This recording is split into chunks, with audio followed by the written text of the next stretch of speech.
하나님의 말씀 함께 보겠습니다. 하나님의 말씀은 마태복음 6장 33절로 34절의 말씀입니다.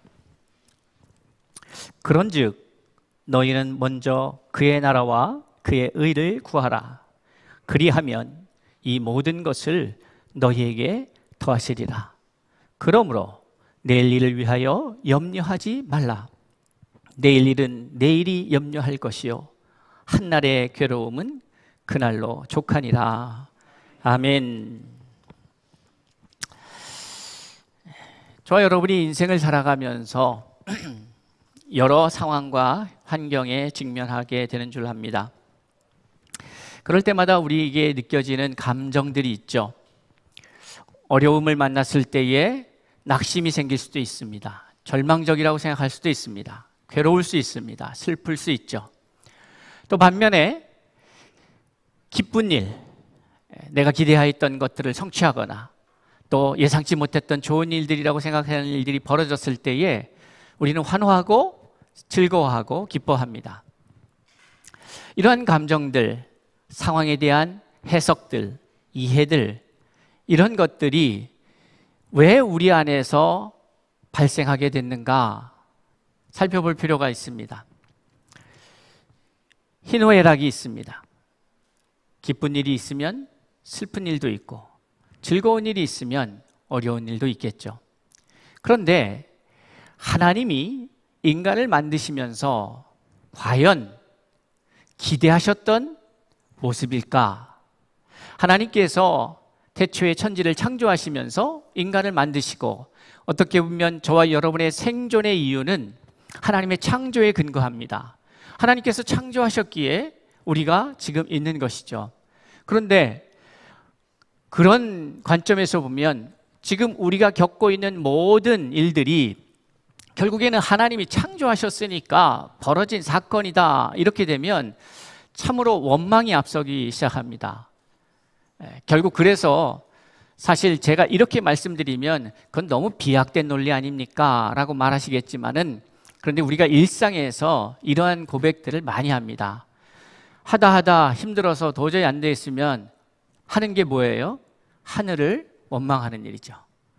뭐 조상 탓을 하거나 아니면 하늘을 원망합니다. 어떻게 하다가 내가 뭘 잘못해서 이러한 일을 겪게 되는 것일까라고 말씀하고 있지요.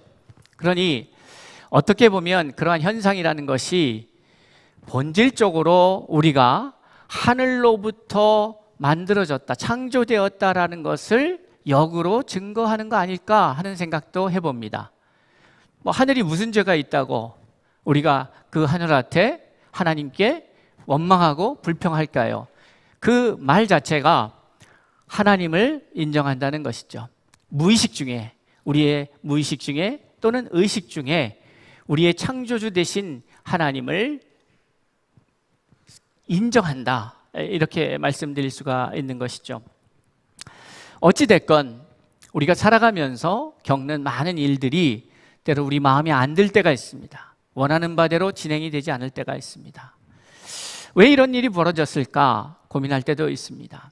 그럼 이러한 일련의 모든 상황들, 발생하는 이 현상들이 왜 일어나게 됐으며 또 어떻게 해야 이것이 해결될 수 있을까? 이것을 해결하고 극복할 수 있는 방법은 어디 없을까? 이것이 저희가 어떻게 보면 주님 앞에 나온 이유이기도 합니다. 그래서 한편으로 여러분 그런 이야기들은 많이 들어보셨을 것 같아요.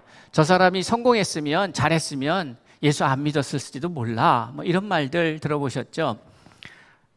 그렇다고 여러분이 다 실패해서 주님 앞에 나왔다는 얘기는 아니죠. 그러나 어떤 경우 우리에게 절망으로 느껴지는 그 순간이 희망의 시작이 되었다라는 것을 나중에 고백하게 되는 경우들을 발견하게 됩니다. 바로 우리의 낮아짐, 우리의 실패, 그것이 하나님의 은혜로 우리에게 다가왔을 때에 하나님을 찾는 시간이 되기 때문에 그렇습니다. 사람들이 살아가면서 내 힘으로 극복할 수 없는 상태, 상황, 이런 것들은 누구나 한 번쯤은 경험하게 되는 것 같습니다. 그래서 당황스럽고 어떻게 할 바를 몰랐을 때에 우리는 마지막에 하나님의 도우심을 구하죠. 그런데 그것은 믿음이 없을 때라든지 혹은 믿음이 연약했을 때고요. 그런 것이 우리의 믿음의 시작이었을 수는 있으나 거기에 머물러서는 안 되겠죠. 그래서 더 믿음으로 진보를 이루고 자라감이 있었을 때는 그 다음은 어떻게 변화되느냐? 내가 믿기에 하나님이 말씀을 통해서 우리에게 약속하기를 하나님을 사랑하는 자, 곧 그 뜻대로 부르심을 입은 자들에게는 모든 것이 합력하여 선을 이루신다는 그 말씀을 내가 이미 믿기에 나의 지금 선택, 나의 지금 행함, 나의 이 땅에서의 존재하는 형태가 자신감 있게 흔들림 없이 어떠한 상황 속에서도 당황하지 않고 살아갈 수 있는 사람, 그것이 믿음 있는 사람입니다. 상황이 발생하고 나서 어쩔 줄 몰라 하면서 하나님을 찾는 것도 믿음입니다. 그러나 그 이전에 어떠한 상황이 있어도, 어떠한 상황 가운데에서도 흔들림 없이 내가 하나님이 나의 구원자이시고 하나님이 나를 치유하시는 분이시고 하나님이 나를 영원한 생명 가운데로 인도하시는 분이심을 믿기에 지금 현재를 당당하게 살아가는 것 또한 역시 믿음의 사람의 모습이어야 합니다. 그것이 우리 서울 충신교회와 코디엠교회 성도들의 모습이기를 저는 기대하고 있습니다. 그러기 위해서는 먼저 제 자신 자체가 그러한 길을 걸어가야 되지 않겠습니까? 적어도 여러분을 영적으로 이끌어가는 목자의 역할을 예수 그리스도를 대리해서 그 일을 하는 사람이라면 여러분과 같이 가서도 안 되고 여러분 뒤에 쳐져서도 안 되겠죠. 어쨌든 모든 일에 앞장서서 믿음의 결단과 선택을 하고 나아가야 하는데 그것이 여러분 저 자신에게도 매우 부담되는 일이라고 생각이 됩니다.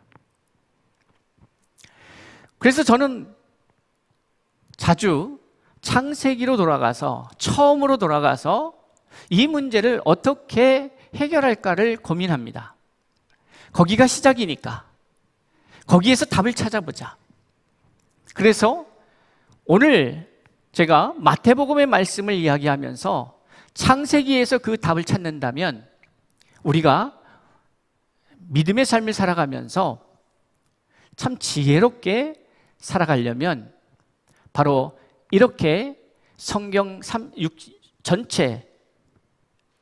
전체 이 말씀이 66권의 말씀이 서로 연결되어져서 결국에는 우리를 자라가게 하시려고 기록되었다라고 하는 바울의 디모데후서 3장 16절 이하의 말씀을 믿고 그 말씀 안에서 답을 찾아가는 것이야말로 우리에게 복된 은혜다. 답을 찾아갈 수 있다라는 것, 그리고 그것이 말씀 안에 있는 답이라는 것을 깨닫는 것이 은혜다라고 하는 것을 여러분 기억해야 합니다. 그리고 믿어야 합니다. 그리고 그렇게 살아가야 합니다. 오늘 저는 우리의 모든 그 문제의 시작이 어디서부터 되었고 또 우리의 현재 직면하고 있는 케이스는 다 다르겠죠.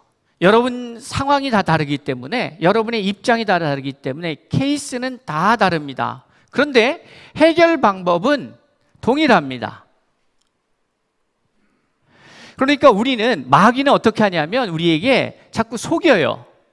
복잡하게 만들어서 매우 답이 여러 개 있는 것처럼, 그래서 그 여러 개를 찾아가야만 문제를 해결할 수 있다고 우리를 속입니다.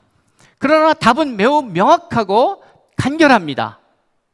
그 답을 우리가 오늘 함께 누리고 이제 그것을 근거해서 우리에게 다가오는 많은 미래의 시간들을 승리로 살아갈 수 있기를 주의 이름으로 축복합니다.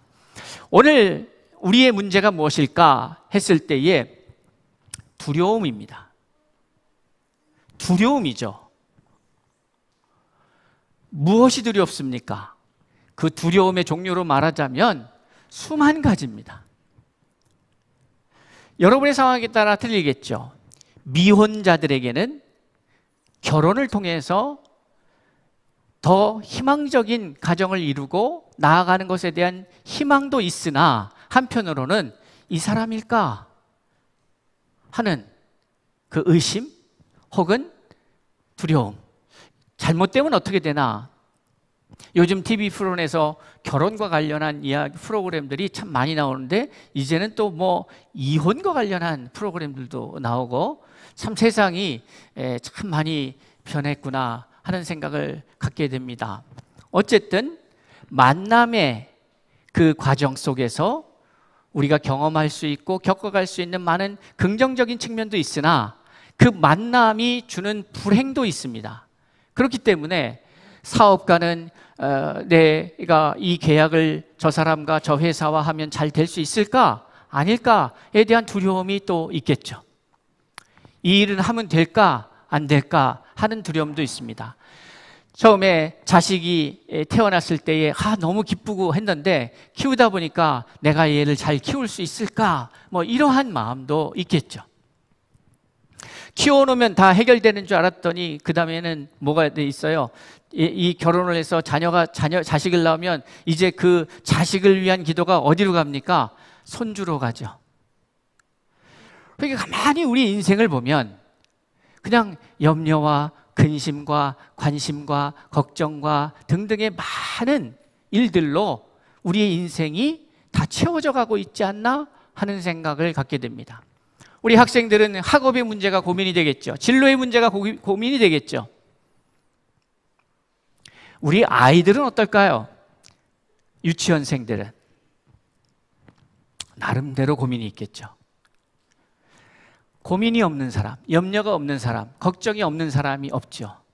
그런데 염려, 근심, 고민 이게 다 어디로부터 시작된 감성인가를 찾아야 합니다. 그래야 해결할 수 있어요.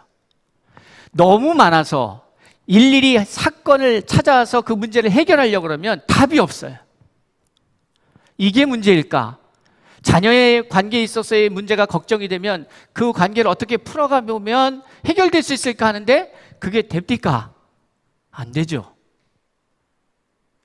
무슨 일을 하면 잘 될까? 어떤 일을 하면 내가 잘하면서 살 수 있을까? 하고 그것을 찾아가 보면 잘 해결이 될 것 같은데 잘 안 됩니다. 그러면 이 모든 문제, 원인은 알 수 없는데 우리가 실질적으로 겪고 있는 이 문제를 어떻게 해결할 수 있을까 했을 때에 이 모든 문제의 시작은 두려움에 있습니다. 두려운 거죠. 잘못될까 봐 두려우고, 무너질까 봐 두려우고, 소외될까 봐 두려우고, 실패할까 봐 두려우고, 두려움입니다. 그러면 이 두려움은 어떻게 시작된 것일까? 그것을 찾아봐야 되겠죠. 이 두려움이 어디서부터 왔는가? 그 두려움은 어디서부터 왔습니까? 창세기 3장에 인간이 죄를 지면서 나타나죠. 그리고 더 정확하게 말하자면 이 두려움의 관계가 형성된 대상이 누구예요? 하나님이었던 거예요. 인간의 근본적인 두려움의 대상은 하나님이었던 거예요.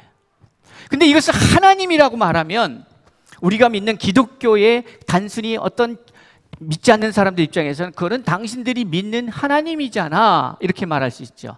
그런데 좀 더 성경의 말씀을 들여다보면 이 하나님을 우리가 어떻게 이해할 수 있냐면 생명의 근원으로 이해할 수가 있습니다.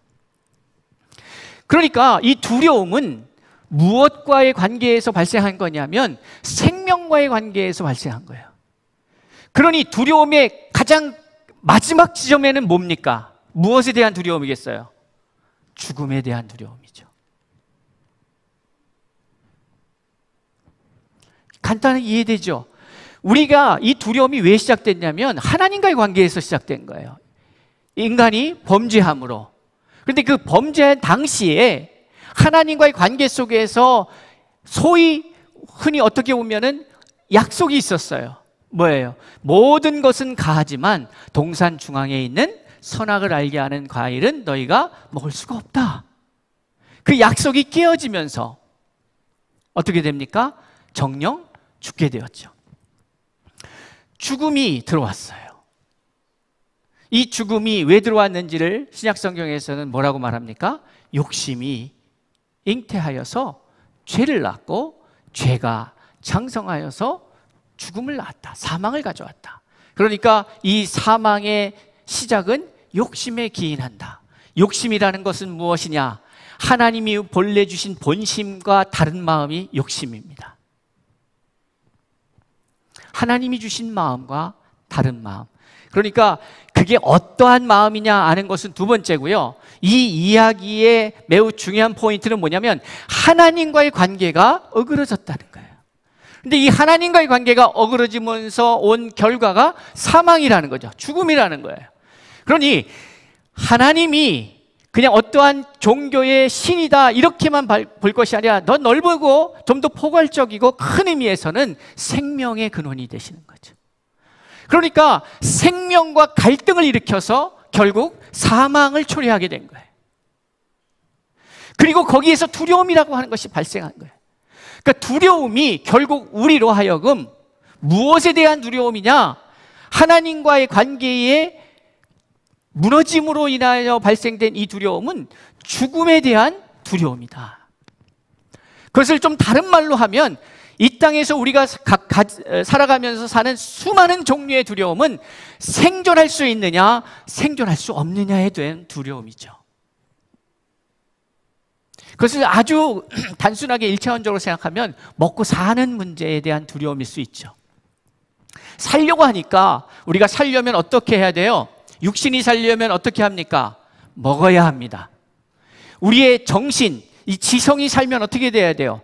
독서도 해야 되고 배움도 익혀야 되고, 그렇죠? 또 감정적으로도 이게 해소가 돼야 돼요. 그래서 우리가 사랑도 하고 또 헌신도 하고 봉사도 하고 이런 모든 일련의 행위가 어디에 기인하느냐? 우리의 정신이 살아있기 위해서예요. 몸은 살아있는데 우리의 정신이 썩어 있으면 죽은 자를 방불케 합니다. 그리고 오히려 죽은 이보다 못하게 살아갈 수가 있는 거예요. 자신만 피폐해지는 것이 아니라 함께하고 있는 공동체도 피폐케 하는 것이죠. 나만 기분 나쁜 게 아니라 함께하고 있는 자들을 기분 나쁘게 하는 사람이 있어요. 긴장하게 하는 사람이 있어요. 그것은 하나님의 방법이 아닌 거죠. 예수가 계시는데 심지어 죄인들이 예수 앞에 갔는데도 어떻게 돼요? 의인 앞에 죄인이 갔으면 예수님께서 지적부터 하실 것 같고 무엇이 잘못인지 따지실 것 같은데 사실 죄인들은 용서를 받고 회복의 은혜가 있고 위로가 있지 않습니까? 그러니까 예수님의 캐릭터가 어떠한 분인지를 우리는 알 수 있는 거죠. 예수가 죄인이 왔을 때 넌 이게 문제야, 넌 이게 문제야. 물론 예수님은 죄를 지적하실 때도 있었습니다. 근데 그 이유는 한 가지예요.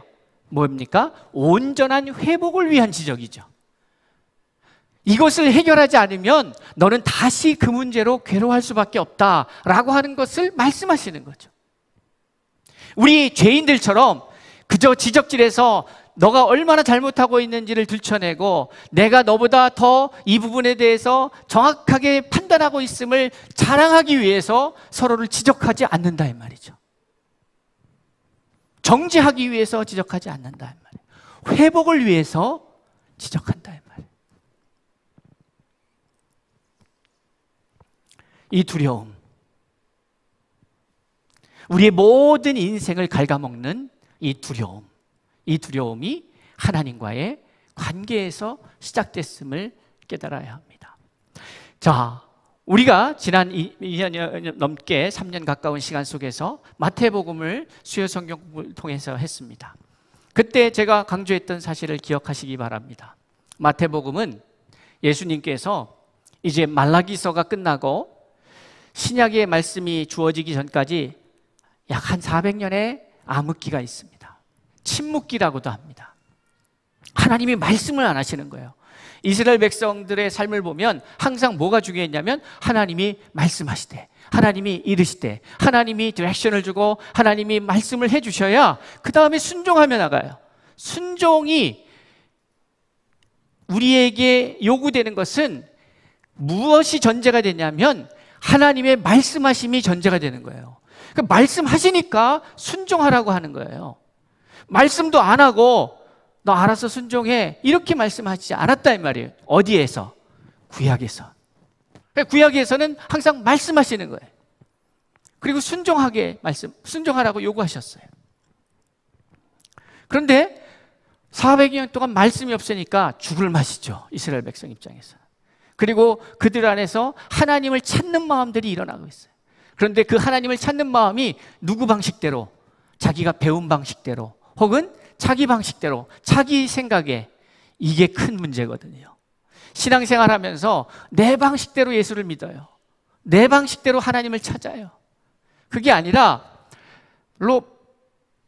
바울이 얘기했잖아요. 하나님의 말씀, 모든 성경은 하나님의 감동으로 된 것으로 교훈과 책망과 바르게 함과 의로 교육하게. 이게 무슨 말입니까? 너 무엇이 잘못됐는지, 네 방법은 왜 틀렸는지, 이것을 성경을 통해서 우리가 받아야 된다는 거죠. 교육을. 우리가 하나님을 만들고 하나님을 믿는 것이 아니고 하나님께서 당신을 나타내셨고 당신의 방식으로 우리를 교육하시는 거예요. 무엇을 통해서? 하나님의 살아있는 말씀을 통해서. 그러니 좀 마음에 안 들어도, 좀 힘들어도, 속상해도, 도저히 이해가 안 돼도 우리는 무엇부터 시작해야 되느냐? 하나님이 옳고 내가 그르다는 것 전제부터 시작돼야 돼요. 그게 구원의 시작이에요. 그런데 이게 제일 어렵거든요. 우리가 살아가면서 제일 어려운 게 뭐냐면 나의 존재감을 포기하는 거예요. 그래서 누가 날 무시하면 대단히 힘듭니다. 저 사람 참 법 없어도 살 사람이야 하는 분도 자기의 자존감을 무너뜨리는 상황 가운데 직면하면 화가 나는 거죠. 그 이유가 앞에서 말씀드린 그 이유 때문에 그렇습니다. 어쨌든 하나님이 침묵하셨다가 이제 새로운 메시지가 던져지는데 누구를 통해서 던져집니까? 세례 요한을 통해서. 세례 요한이 마지막 선지자라고 말씀드렸죠. 그러니까 그동안의 창세기부터 말라기서까지 하나님의 인간과의 소통 방식의 마지막 버전이 뭐냐 하면 그건 세례 요한이에요. 그게 마지막 방법론이에요. 그런 식으로 하나님이 사람을 만나셨던 것이 세례 요한이 마지막인데 그 세례 요한이 뭐라고 얘기합니까? 세례 요한의 메시지는 매우 간결합니다. 뭐예요? 회개해라. 천국이 가까웠다. 이거예요. 하나님이 그런 생각도 해봐요. 저에게 세례 요한의 그 사명을 주셨으면 얼마나 쉬웠을까 생각해 봅니다. 뭐 매번 설교 준비할 게 뭐 있겠습니까? 나가서 하는 일은 그거죠. 회개해라. 천국이 가까웠다. 당신들 회개하지 않으면 안 된다. 이러면 얼마나, 거기 뭐 사역이 있습니까? 지난주처럼 우리가 감사주일 예배를 뭐 준비하는 게 있겠어요? 그냥 낙타옷 입고, 털옷 입고, 또 무엇을 먹을까, 무엇을 마실까 염려할 것도 없어. 그냥 자연에서 나오는 그 음식물 섭취하면서 하는 얘기가 뭐예요? 회개하라. 천국이 가까웠다. 그 마음이 어떨지 모르지만은 세례 요한이 광야에 살다 보니까 저보다는 훨씬 더 죄질 확률이 덜 하잖아요. 유혹이 덜 할 테니. 그런 생각도 해요. 가끔. 예전에. 그런데 그것은 구약의 방식이에요. 세례 요한이 구약의 마지막 선지자인 것을 우리가 알아야 돼요. 그러면 이제 그 방식이 아닌 다른 새로운 방식이 나타나죠? 그게 누굽니까? 예수 그리스도다. 근데 이 타이밍에서 매우 중요한 원리를 발견하는데, 그러니까 모든 구약의 선지자가 결국 무엇을 준비한 거예요? 예수 그리스도를 준비한 거죠. 그러니까 앞에 막 와서 뭐 여러 가지 장면들이 있는데 그거는 왜 필요했냐면 예수 그리스도의 등장을 알리기 위해서 필요했던 거죠. 그래서 예수가 등장했습니다. 그리고 예수가 하신 방식은 뭐예요? 말씀을 선언하십니다. 그래서 마태복음 5장, 6장, 7장까지가 예수 그리스도의 메시지예요. 그리고 다음부터는 어떤 일이 벌어지냐면 예수께서 말씀하신 그 말씀을 이제 실질적인 육신을 입은 그 분이 그것을 하나하나 이루어가면서 증명해내는 과정이 마태복음이에요. 그러니까 하나님의 나라를 얘기하면서 근본적으로 하나님의 나라에 대해서 무엇의 문제를 말씀하시냐면 왜 하나님의 나라가 완성되지 않았느냐? 아니, 어떻게 보면 창세기 3장에서 왜 하나님의 창조하신 그 하나님의 나라가 파괴되었느냐? 예, 그 근본 원인이 뭡니까? 사람의 타락에 있잖아요. 하나님이 실수하신 게 아니고 뭐 자연이 뭐 어그러진 게 아니라 사람이 죄를 지면서 사람의 문제로 이게 어그러진 거예요. 그러면 역으로 따지면 이 모든 문제에 있어서 무엇이 바뀌어야 회복이 됩니까? 사람이 바뀌어야. 그러니까 주님이 뭐라고 말씀하시는 거예요? 물과 성령으로 거듭나야 된다. 지금의 너희들 모습 가지고는 안 된다라고 말하는 거죠. 거듭나야 된다. 그것을 세례 요한의 버전으로는 그렇게 얘기하는 거예요. 회개하라. 지금의 너희 모습으로는 안 돼. 회개가 뭡니까? 내가 죽고 그리스도와 함께 사는 거예요. 철저히 나 자신과 싸워야 되는데 이렇게 되면 여러분들이 대부분 어떻게 생각하냐면 결국 또 내가 문제야. 여러분, 결국 내가 문제예요. 그러니 여러분이 여러분을 이겨내시지 않으면 그 다음 얘기는 진행이 안 돼요. 다 거기서 막히니까. 왜 여러분이 두려움에, 왜 실패의 두려움, 관계의 어그러짐의 두려움, 불특정한 사람들로 인하여서 갖게 되는 불확실한 미래에 대한 두려움, 이런 것들 왜 생겨요? 죄 때문이에요. 하나님과 관계 흐트러짐 때문이에요. 그럼 이제 그거를 회복하려면 우리가 어떻게 해야 되느냐? 오늘의 말씀이 그 말씀이죠. 결국 우리는 생존에 대한 두려움, 죽음에 대한 두려움을 벗어날 수 없었고 그 생존과 죽음에 대한 두려움이 생기게 된 이유는 하나님과의 관계가 깨어지면서 무엇 때문에? 죄 때문에 발생했다 이 말이에요. 그러니까 이것을 해결하려면 어떻게 해야 되느냐? 어떻게 해야 되겠어요? 그 문제를 해결해야죠. 그것을 예수께서 우리에게 지금 말씀하시는 거예요. 너희들의 문제는 뭐냐 하면 생존을 위해서 바둥바둥거리면서 어떻게 하면 살아날까를 고민하는 데에 있다. 그렇게 해서 해결 안 된다. 보다 본질적인 문제를 고민해야 된다는 거예요. 보다 본질적인 문제가 해결돼야 된다는 거예요. 그게 안 되면 아무리 너희들이 고민하고 방법을 찾아도 찾을 수가 없다. 이 얘기를 하시는 거죠.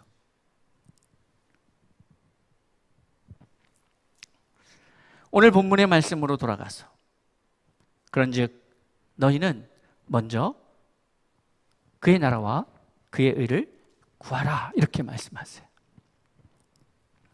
먼저 구해야 될 것이 있다는 거죠. 그의 나라와 그의 의를 구하라. 그런데 우리가 이렇게 하지 못하는 이유가 뭡니까? 우리가 먼저 하지 못하는 이유가 뭐예요? 확신이 없으니까요. 어떻게 생각하세요? 이것이 방법이라는, 이렇게 해야만 된다는 확신이 없기 때문이죠. 만약에 여러분 안에 이것에 대한 확신이 생기면 여러분 이렇게 결정하겠습니까? 안 하겠습니까? 이거 외에는 답이 없다라는 결론에 이르면 여러분이 옆에 누가, 목사님이, 장로님이, 뭐 남편이, 아내가, 자식이, 부모가가 아니라 내가 이거밖에는 답이 없다라고 결론 지으면 여러분 이걸 행하시겠어요? 안 하시겠어요? 합니다. 방법이 이거밖에 없다면, 사는 길은 이거밖에 없다면 이걸 하게 되어 있어요. 그런데 왜 못하느냐? 그거라는 확신이 없어요. 여러분이 믿음이 있다고 말하시겠습니까? 적어도 이것에 대한 확신이 있는 사람, 믿음이 있는 사람은 이렇게 삽니다. 그런데 그렇지 못하면 이렇게 살 수가 없습니다.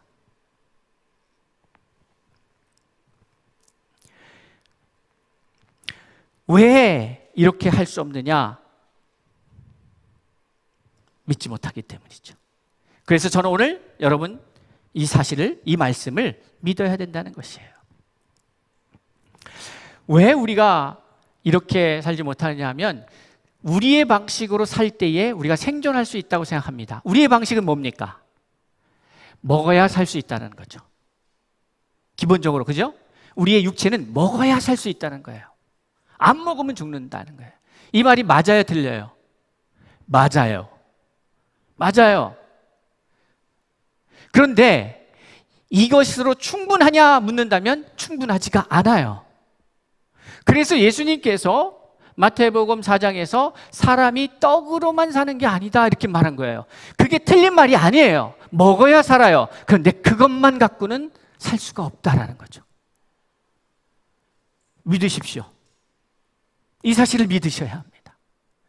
여러분은 지금 말씀을 먹는 시간과 육체를 보존을 위해서 먹는 그 시간 속에 어디에 더 많은 우리의 열정과 우리의 많은 땀과 노력과 비용을 투자하고 있는지를 보셔야 합니다.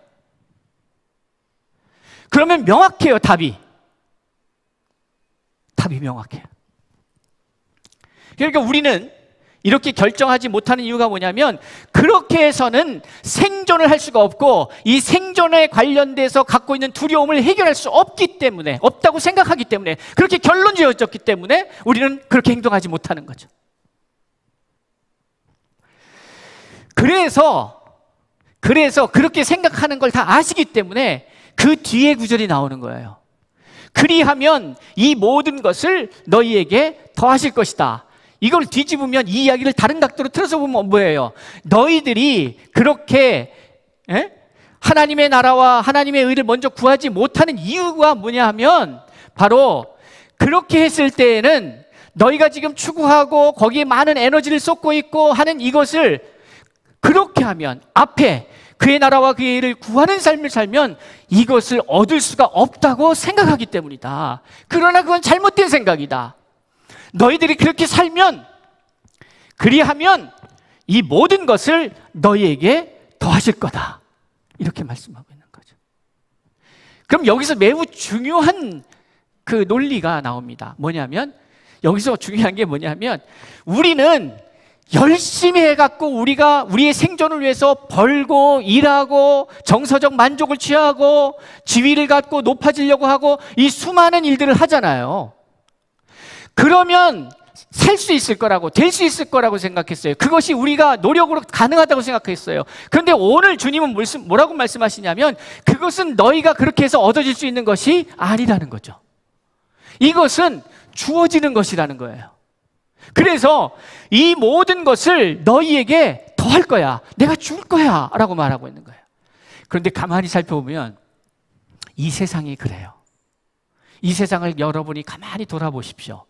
자연을 보세요. 그러니까 이 앞에 5장 이 앞장에서 이야기하고 있는 이 이야기를 가만히 들여보세요.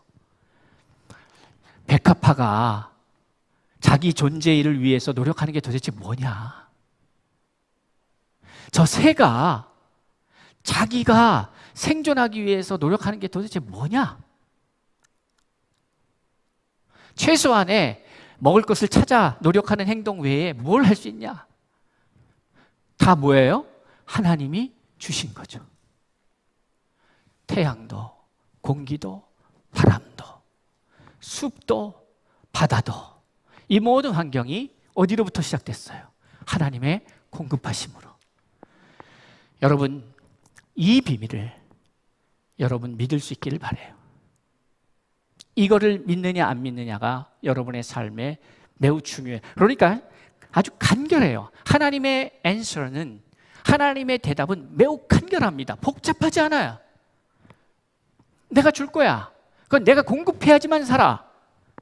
이 얘기를 하고 있는 거예요. 너희들이 노력한다고 너희가 살아갈 수 있는 게 아니야, 이 세상은. 너희가 노력으로 살아가려고 할 때에 경쟁하기 시작하고, 너희가 노력으로 살아가려고 할 때에 빼앗으려고 하고, 너희가 노력하면서 뭔가 하려고 할 때에 너희들이 만든 시스템은 서로를 파괴하는 시스템이야. 그래서 인류가 지금까지 해온 모든 그 똑똑하다고 하는 사람들, 천재라고 하는 사람들이 있었지만 그 사람들이 만든 결과가 뭐냐? 지구가 죽어가고 있다는 거예요. 인류도 피폐해져 가고 있다는 거예요. 여러분, 나 한 사람 사니까 괜찮습니까? 나는 지금 살아있으니까 괜찮은 것 같습니까? 언제부터 우리가 코로나 때문에 마스크를 2년 전에 쓸 때는 답답하고 힘들었어요. 그런데 어느 순간 익숙해졌어요. 하나님이 인류를 창조하시면서 만드신 모습이 아니잖아요. 우리가 잘못 경영해서 초래한 결과가 허연 머스크를 여러분이 쓰고 계시는 거예요. 예배 중에도. 인간이 만들어낸 결과가 이런 거예요. 인간이 만든 방식으로, 인간이 만든 가치관으로 만들어 놓은, 세계관으로 만드는 결과가 이거예요. 그러니까 우리가 생존하기 위해서 그 생존에 대한 두려움, 죽을까 봐 두렵고 그 궁극의 두려움을 극복하기 위해서 몸부림치며 살아가고 있지만, 그러나 그 모든 것은 너희가 그렇게 해서 얻을 수 있는 것이 아니라고 말씀하고 있는 거죠. 이 모든 것은 너희에게 더할 거다. 누가? 하나님이, 창조주가, 생명의 근원 되신 분이. 그런데 그렇게 내가 하기 위해서는 전제가 필요한 거예요. 뭐예요? 너희가 먼저 하나님의 나라와 하나님의 의를 구하여야 한다. 그러니까 이것은 숙제가 아닙니다. 이게 구약의 방식으로 이해하면 이것은 전제가, 이렇게 해야 해줄게라고는 조건이 되는 거예요. 절대로 그렇지 않습니다.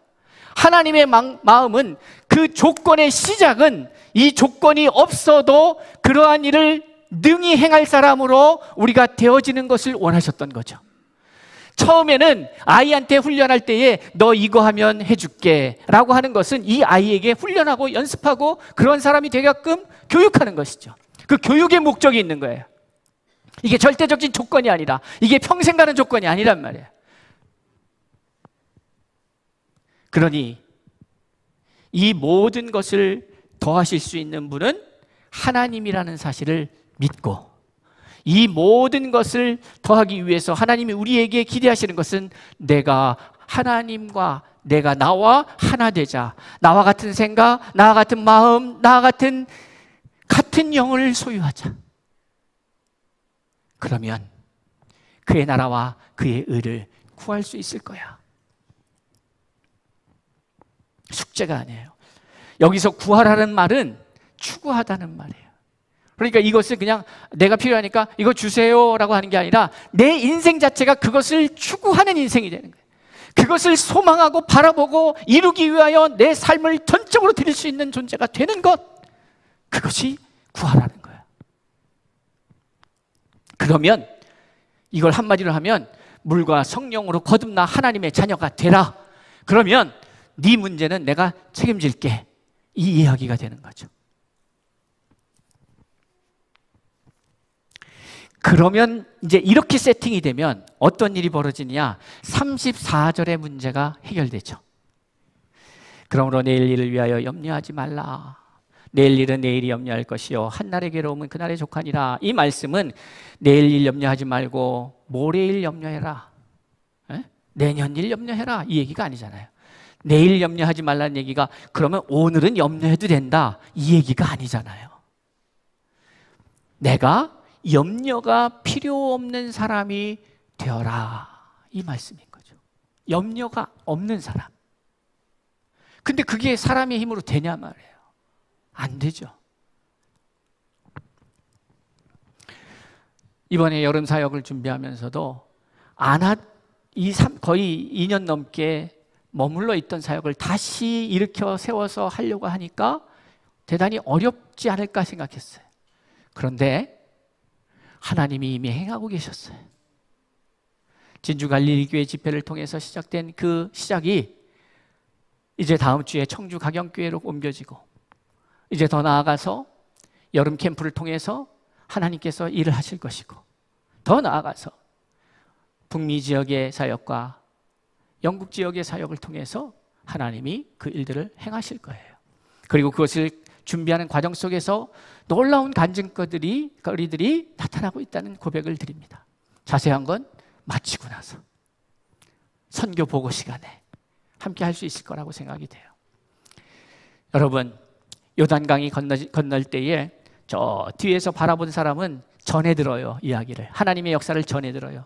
그런데 언약궤를 메고 갈라지지 않는 물 위에 발을 갖다가 내딛는 그 제사장들은 자기가 이루었어요. 그 자기의 믿음의 행위를 통해서 하나님의 역사가 일어나는 것을 보게 됩니다.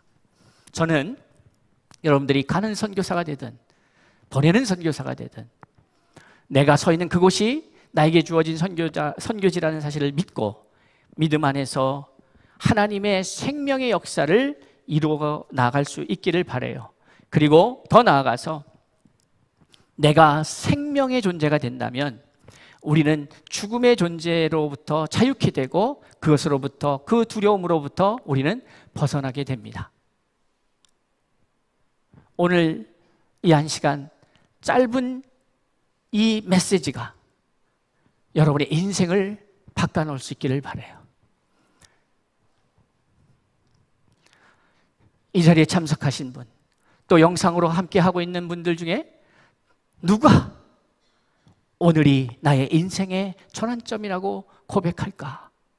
아니, 그것을 입술로 고백하는 것이 아니라 삶으로 증명해낼까?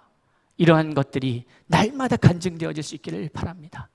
그것이 여러분이 주인공이 되고 우리 서울중심교회와 코디엠교회 성도들이 그 주인공들이 되어서 우리의 이야기가 또 다른 시편의 이야기로 우리 성도들에게 나누어지고 더 나아가서 이 땅의 모든 하나님의 생명을 열망하는 자들에게 흘러갈 수 있기를 바랍니다. 너희는 먼저, 이것이 되지 않으면 그 뒤에가 부정되고 될 수 없음을 이야기하는 것입니다. 1번, 2번, 3번, 최선, 차선, 이 이야기가 아닙니다. 모든 것 중에 가장 먼저 되어야 그 다음이, 이게 되면 그 다음의 이야기는 다르게 쓰여지는 거예요. 그런데 이게 안 되니까 우리가 성경에서 보고 있는 하나님의 사람들의 이야기를 써내려가지 못하고 세상 사람과 다르지 않은 이야기, 우리의 삶의 이야기를 써내려갈 수밖에 없는 거죠. 이게 안 되니까. 너희는 먼저 하나님의 나라와 하나님의 의를 구하라. 하나님의 나라와 하나님의 의가 뭡니까? 하나님의 나라는 먹는 것과 마시는 것에 있지 아니하고 오직 성령 안에서 의와 평강과 희락이라. 이러한 하나님의 나라를 사모하며 그것을 추구하며 이루며 누리며 살아가는, 그래서 염려로부터 두려움으로부터 벗어나서 자유함을 얻고 진리를 알지니 진리가 너희를 자유케 하라 하셨으니 우리가 더 이상 두려움에 구속되어져서 어려워하고 아파하고 힘들어하고 그것을 이겨내기 위해서 몸부림치는 인생이 아니라 그것은 하나님 앞에 맡기고 나에게 주어지신 내 살아가는 삶의 현장에서 하나님의 나라, 의와 평강과 희락을 이루는 삶을 살기 위해서 나의 모든 에너지를 쏟을 때에 자연 만물은 나의 존재를, 여러분의 존재를 살리기 위해서 몸부림칠 것입니다. 여러분 주변에 생명의 기운이 풍성히 넘쳐서 여러분뿐만이 아니라 여러분을 통하여 여러분이 속하여 있는 땅, 가정, 지역, 직장, 회사 있는 그곳에서 생명의 역사가 일어날 수 있기를 예수 그리스도의 이름으로 축원합니다. 기도하겠습니다.